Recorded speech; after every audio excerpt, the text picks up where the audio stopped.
Wacana pemerintah pusat yang akan menghapuskan program sertifikasi guru atau tunjangan profesi guru menuai tanggapan dari sejumlah guru, yang mana mereka berharap wacana tersebut dibatalkan.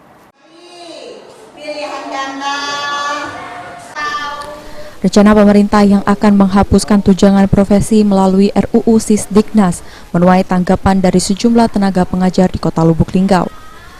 Diungkapkan salah satu seorang guru olahraga SD Negeri 31 Lubuk Linggau mengaku keberatan dengan wacana penghapusan program tunjangan profesi guru atau lebih dikenal dengan sertifikasi guru, karena program tersebut cukup membantu dan mensejahterakan para guru. Tetap diadukan yang tunjangan sertifikasi untuk guru, biar melalui pretest. Sekarang kan melalui pretest untuk panggilan PPG. Apa kami ikutin terus. Jadi kalau bisa tetap diadukan sertifikasi tunjangan sertifikasi guru. Kami guru cukup bantu.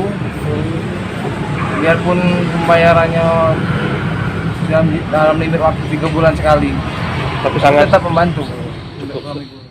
Sementara itu, sejumlah kepala sekolah mengatakan program sertifikasi merupakan tunjangan profesi seorang guru yang harus terus berjalan dan telah melewati sejumlah tahapan seleksi.